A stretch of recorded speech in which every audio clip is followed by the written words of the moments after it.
My next guest has been instrumental in promoting race relations in his career, has been active in elected politics and has been a keen interest in these matters. Issan Ghazni was born and bred in Nottingham. He's worked as a diversity consultant. He stood for Parliament for the Liberal Democrats and he was a former diversity advisor to Vince Cable, the former leader of the Liberal Democrats. He's an established diversity consultant in Nottingham. He's with us for the full hour, and for the last 30 minutes we'll be reflecting on events in Pakistan. I'm pleased to say Issan Ghazni is joining us live from his home in Nottingham. Issan, Assalamu alaikum, a very warm welcome to the programme. Great to have this conversation. Wa alaikum salam, Shafiq, and I'm very grateful and honoured that you've invited me to your programme. Thank you. The honour is all mine. Come on, let's start the beginning. Tell us a bit about your early childhood and growing up. Well, Shafiq, I was born in Pakistan, and we're from a place called Gujarat, and I came to the UK when I was 3 years of age. So my whole life has been spent here in the UK. I went to school, college, university in the UK. We were called over by my father, who came to the UK in 1952. He was in the British Indian Army. He was a prisoner of war, a Japanese prisoner of war. And immediately after the war, he came to the UK. He settled in Nottingham.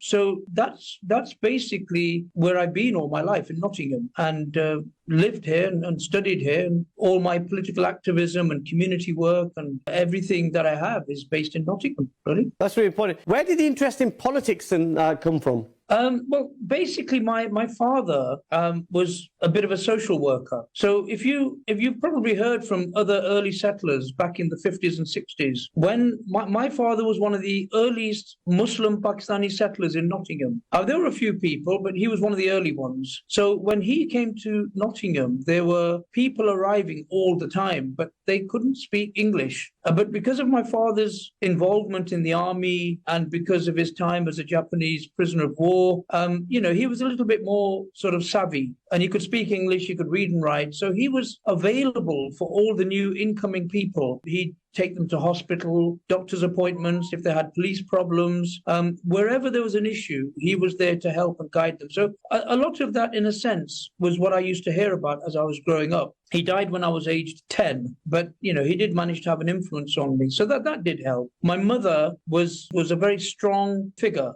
as a woman, because she was left with 7 kids. I had 7 siblings. When my father died, I was aged 10, and the youngest sister was aged 6 months. So she was a strong figure in my life. And she was also amongst the female population of our local neighborhood. She was quite active. So all of these things had an influence upon me. And my mother always used to push me to go forward into politics. So it's basically my parental sort of influences and inspirations. And then you look at that early generation, the 50s and 60s, racism was quite endemic, it was quite open, it was blatant. How has racism shaped your life? Well, I mean, I don't know, you might be too young to remember Paki bashing and the National Front. I grew up in that period of time, and racism was everywhere. But we had to develop a tough skin to be able to survive and to be able to continue with our lives. So racism had the effect on me of becoming a stronger person, in the sense that I wanted to do something for my community. It made me want to challenge race disparities in public bodies. I was aware of the racism in the police from a very early time, because the way in which the police used to talk to us made us feel like we were nothing. Yet when they spoke with white people, their whole demeanor and language changed. So I picked all this up very early on, and it had an influence upon me, mostly in terms of trying to fight for justice for our communities. And some people didn't go down that route, but maybe the sort of person I was, it did have an impact on me, of course. Yeah. We're commemorating Stephen Lawrence Day this past couple of weeks. We've seen the murder of Stephen Lawrence significantly change race relations in this country. Now, looking back at the last 30 years, how do you assess race relations in this country? I was recently reading a report, Shafiq, by the Runnymede Trust in 2021, and it says that BME people in England still face racial inequalities. So it talks really about the fact that black people are still 18 times more likely to be searched than their white counterparts. BME children make up over half of the child population in prison. 28% are black. This is an increase of 15% over the past decade. By the end of secondary school, Gypsy, Roma, and traveller pupils are almost 3 times behind their white counterparts, and black Caribbean students are 11 months behind their white counterparts. If you then talk about the Muslim population in prisons, Muslims are the fastest growing prison population in Britain. I could go on. If, for example, the response to COVID was different, then the white population would have experienced an estimated 58,000 additional deaths between March and May 2020 than black people would have done, etc., etc., etc. So my reading of the situation is that I don't think a lot has changed. I think that the public sector has become much more clever in the way in which it meets the so-called requirements of the Equality Act 2010. So we might now have a lot more people of colour, in positions of authority within the civil service, within the public sector, within the institutions. We've got a lot more politicians. But the fact is that actual change on the ground has not happened. 30 years on, the Metropolitan Police, is still considered to be institutionally racist. So I'm afraid things haven't changed. Things have only been managed a lot better than they were before. But when you look at the positives, we've got a South Asian Prime Minister in Rishi Sunak, in Hamza Yusuf. We've got London Mayor who's Muslim. We've got the leader of the Labour Party in Scotland, Anasawa, who's Muslim. Isn't the truth that ethnicity is not much an issue as it used to be in early years? No, I think that's a bit of a red herring, Shafiq. Look, I was part of Labour Party black sections back in the 80s, and we were fighting to get the first black MP elected in the Labour Party. And when the first 4, I think it was Keith Vaz, there was Bernie Grant, Paul Diane Boateng. There were 4 people, Diane Abbott as well. We were absolutely euphoric. We were excited in 1987 when the first 4 black MPs got elected. We were so excited. But actually, now that I look at it, you see, you've not only got Rishi Sunak being an Asian Prime Minister of Asian descent. You mentioned Hamza Yusuf. You also mentioned Sadiq Khan, and then of course we've got a whole range of other MPs who are in Parliament, a lot of them Muslim MPs. But actually, my view on that, Shafiq, is that those people are not there to represent Muslim communities. They're not there to represent their race. They are there because they happen to be suitable to the powers that be to deliver on the agendas that need delivering. So, for example, people in these leaders, these Muslim leaders in the Labour Party, for example, they're there to deliver on the Labour Party agenda. They're there to deliver on Labour Party policy, and they're to deliver on their particular wing of the Labour Party, which may be the left wing or the right wing, whatever. They are not there to represent and to promote and to pursue the needs of their communities from where they came. So that is something I feel very strongly about. Doesn't representation matter? I think representation matters, but representation doesn't mean anything unless it's backed up with policies that promote proper, meaningful race equality, that tackle Islamophobia, that tackle all the underlying inequalities of society. I mean, I'll give you an example. We were so excited about Barack Obama being the first black president of the United States. And you can remember the feeling that we all had at that time. But,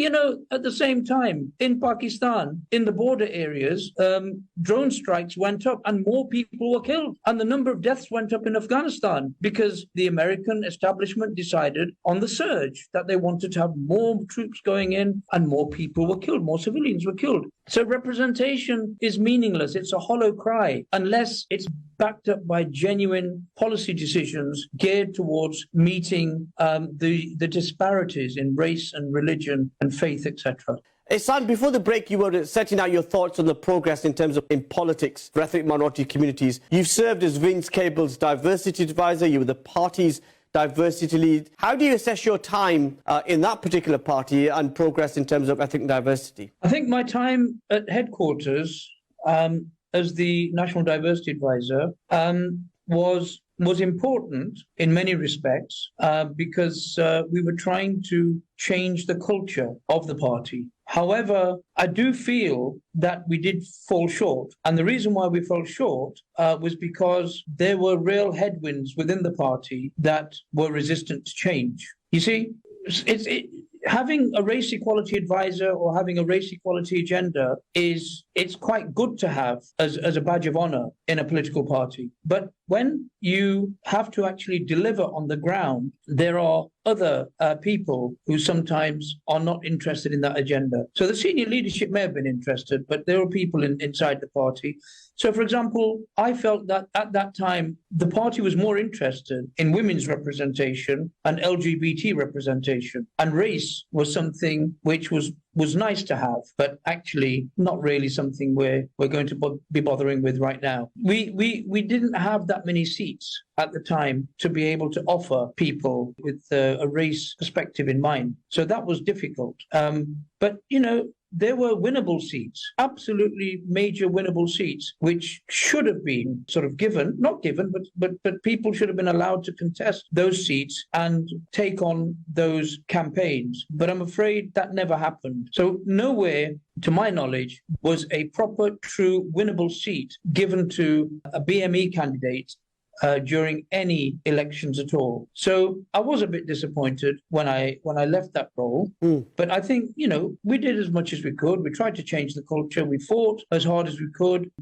Some of the battles that we had inside the Labour Party with ethnic minority Liberal Democrats. But, at the end of the day, we don't always get what we want. Yeah, but were you ready for the pushback? Because you came into that post particularly to promote diversity, enthusiastic. Then you saw the pushback, you saw the challenge, and as you were saying, race was marginalised behind other characteristics. How did you deal with that? I dealt with it, as you're well aware, because there came a point at which I left that role.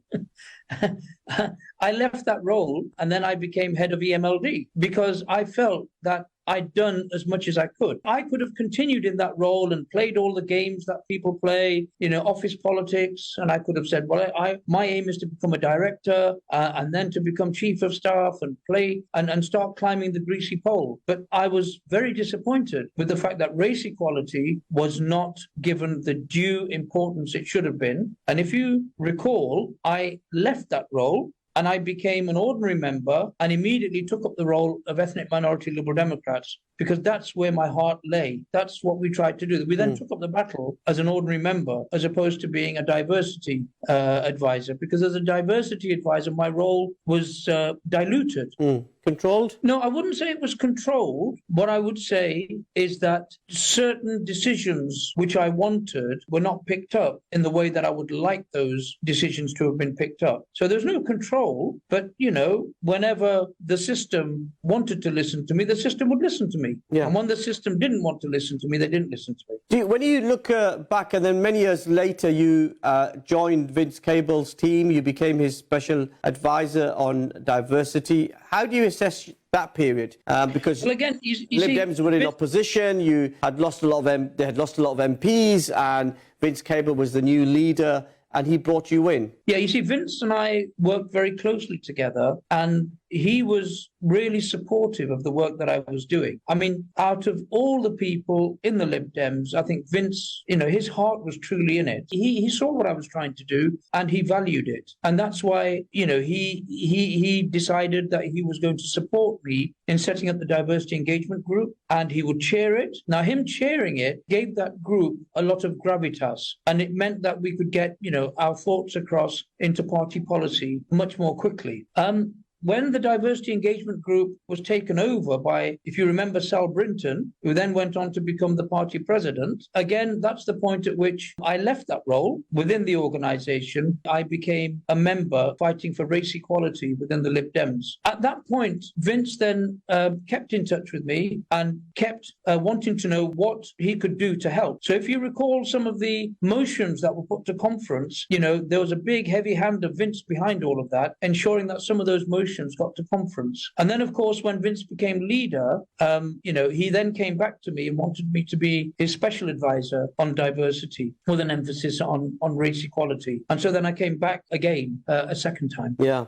When we look at the wider issue of racism, Islamophobia, sadly, towards British Muslims is on the rise. It's ever present in society. What sort of policies or legislation can help cement anti-racism in our country? Oh, I mean, Shafiq, I honestly think that there is so much happening. Let's just take Islamophobia, for example. Islamophobia is a pernicious form of racism. It's like respectable form of racism. It's the sort of discrimination that takes place, and people will not mind having negative views of Muslims. You know that there's Islamophobia taking place in the media. There's Islamophobia taking place in the political system. It's happening within sports. It's happening at every level of British society. And I'm very worried because when I look around, I'm going off topic slightly because you're talking about legislation. I think it's much bigger than legislation. I'm looking around and all I can see is lots and lots of activists, lots and lots of small groups cropping up everywhere, which are talking about Islamophobia, which are talking about wanting to come and push back against Islamophobic thinking. But there is no coordination. There is no unity. There is no lobby. Like in America, for example, you've got AIPAC, okay? And AIPAC is a very powerful lobby which supports American and Israeli interests. Relationship, In the UK, we have no such Muslim body, which is about trying to lobby for change within Parliament, within the civil service, within business, within the media, and that's missing. And because we don't have the lobby that I'm talking about, an organized lobby, with its media departments and with its political wing, the Muslim community in the UK is not being fairly treated in terms of policy, in terms of practice, in terms of procedures. Okay. And that what I'm saying is, I think that's more important. Just one odd piece of legislation here or there, I don't think is going to matter because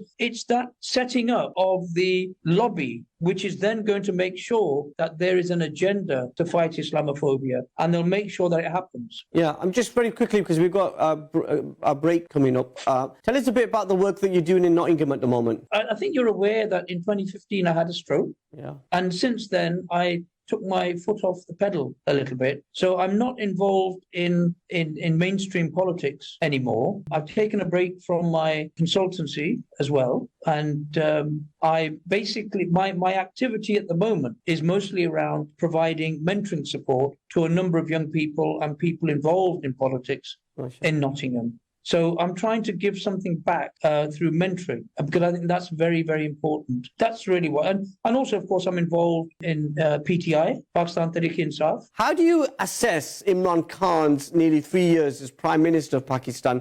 What did he get right, but what did he also get wrong? I think what Imran Khan got right was that he used that time to, I think, set the bar with regards to the public. He's raised awareness. He's educated people and made sure that they are thinking in a different way. So rather than thinking as slaves, they're now thinking as masters. So young people in Pakistan are very much thinking about development, they're thinking about education, and also they are much more braver now. They ask questions which they never asked before. I think Imran Khan also has managed to get the economy back in shape. It was almost back in shape by the time he was removed. He introduced the health cards. He introduced the system whereby people could have somewhere to eat and sleep at night, the lungus, which was very powerful. And of course, exports started to rise. GDP started to rise. And if you recall, the textile sector was booming at the time when he was removed. So Imran Khan did all of that, as well as he was an ambassador for Muslims across the world. he was the first person to raise this whole issue of Islamophobia on international stage. And as you quite rightly know, the United Nations have now allocated a day which is geared towards tackling Islamophobia. And so he created for himself a bar which was high and much higher than previous leaders. And I think for the first time, particularly overseas Pakistanis began to feel proud of their prime minister. And I think we've never had that ability to do that before. So I think there's a lot to be thankful for. In terms of negativities, I think one thing he didn't do, one major mistake he made was to give General Bajwa an extension, and he shouldn't have done that. So no chief of army staff should, or any head of any institution should get extensions. I think that has to stop, because when you start thinking about an extension, these people in powerful positions begin to get involved in the politics of change and control and manipulation in order to justify their extension. And I think that should be put into the constitution, so all of that doesn't get dealt with again in the future. I also think that the mistake he made was to not strengthen NAB, the National Accountability Bureau, because he kept...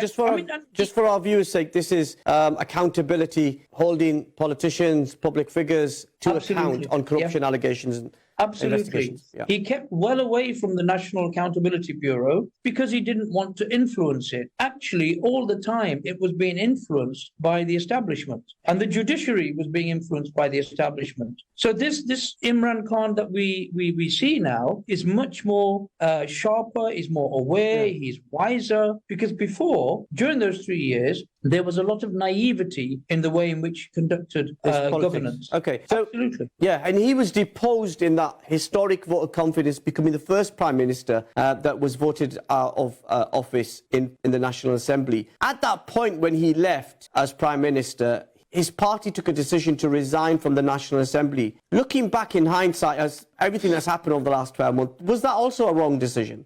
From my personal point of view, I think it was not the wrong decision. It was the right decision. And the reason why is, look, had he not have taken that decision, he would have no levers of pressure upon Shahbaz Sharif and his government. Had they have stayed in there, then the establishment would have continued to have manipulated the parliamentary system.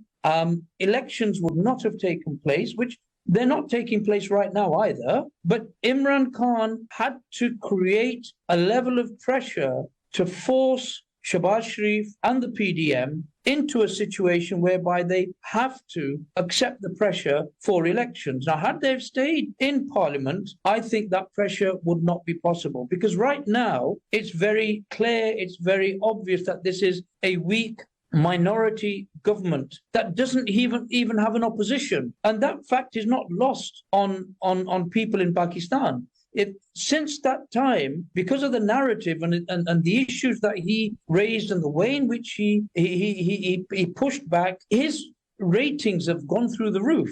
You know as well as I do, the polls that have taken place in Pakistan show him well above 70% of popularity. And that actually is a very conservative figure. Yeah, but he left the scene when the government, National Assembly, the PDM government, has only a 2-seat majority, and he could have challenged them in the Assembly, and he's not been able to do that. He now wants to get back in the Assembly, and he wants some of those resignations rescinded. Well, look, Shafiq, he knew straight away that these guys are merely puppets.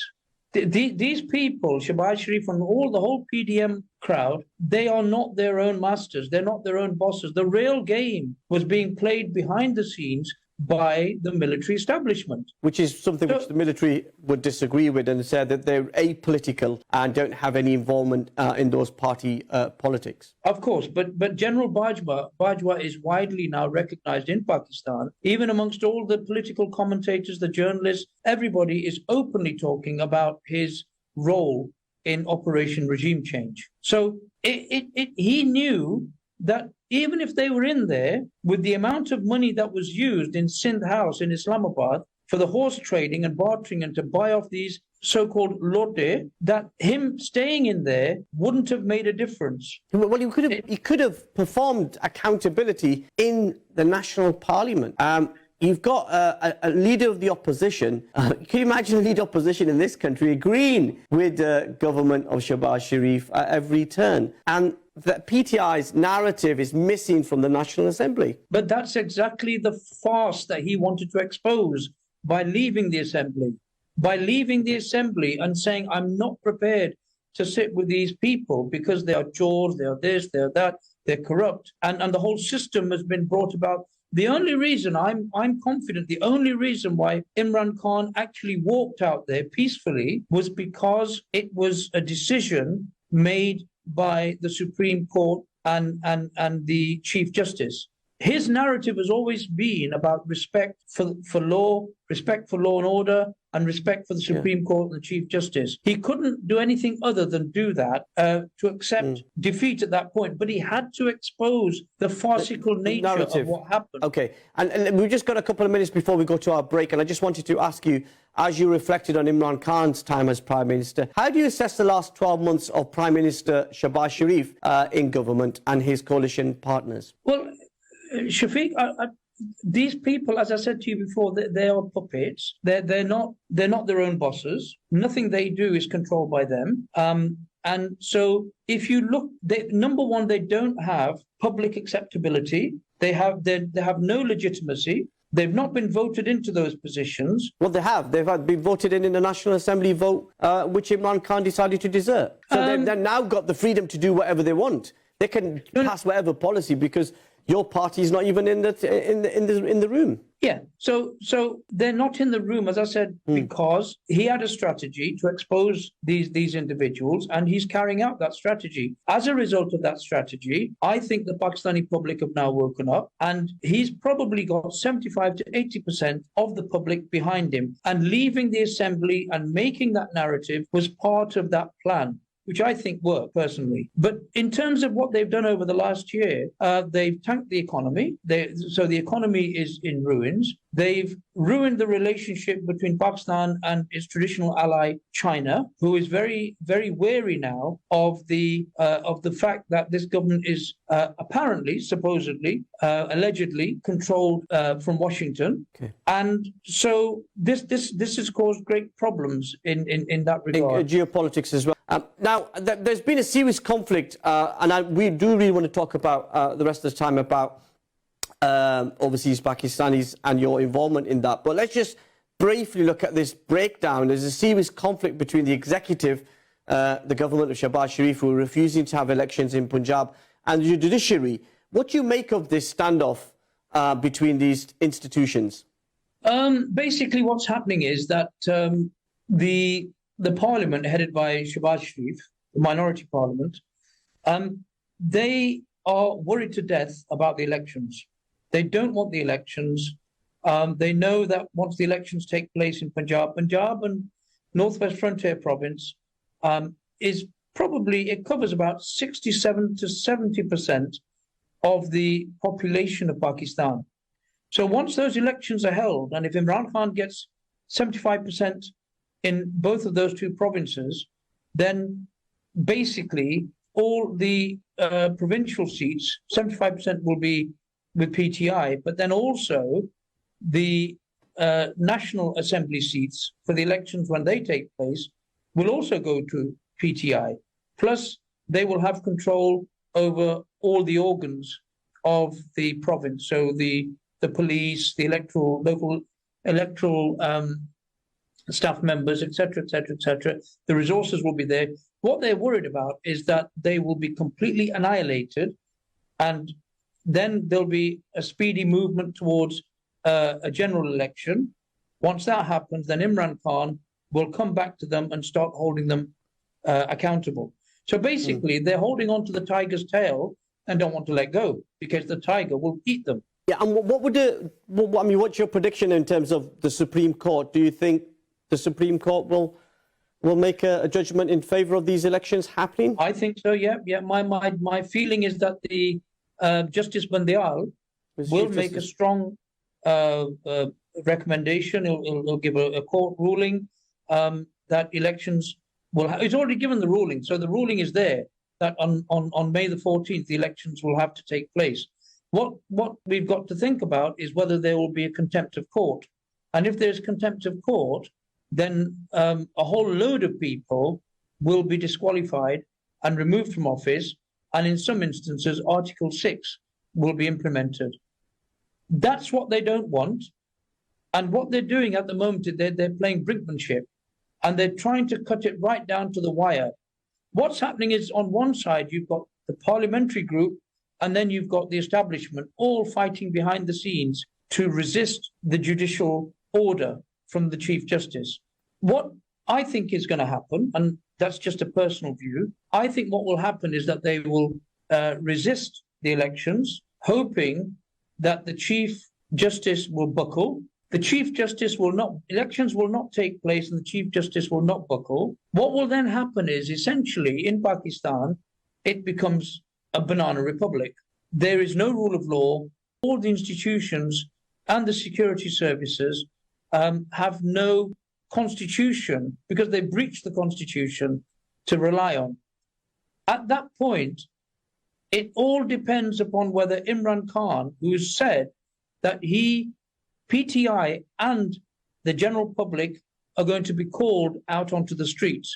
Now, if they come out onto the streets, as he promised, in the numbers that he can rally, then that will create a real serious crisis. My view is that what the Chief of Army Staff is looking for, and the establishment are looking for, is to create an emergency situation.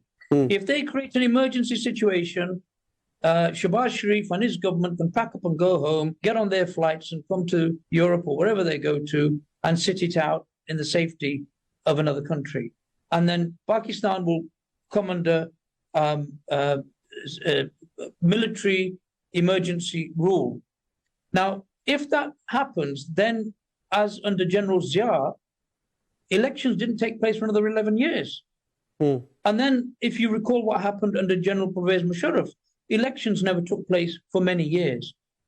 That will let Shahbaz Sharif off the hook, and I do believe the establishment have an inkling towards that as well. Okay. That's what I think they're hoping to happen. Yeah, and the establishment, let's just make it clear, the military of Pakistan would dispute what you are suggesting there. They would say they're apolitical, and they don't have any interest in the party political shenanigans, and are just an institution serving and protecting the country of Pakistan. Right, let's talk about, I just wanted to say that, obviously, because they're not here to defend themselves. Let's just talk about overseas Pakistanis. Many people still have an attachment to that beautiful land because it's the land of our forefathers. In your case, it's where you were born. Do you think the fact that overseas Pakistanis' money is accepted, yet they're not given the right to vote, they're not respected by politicians in the National Assembly?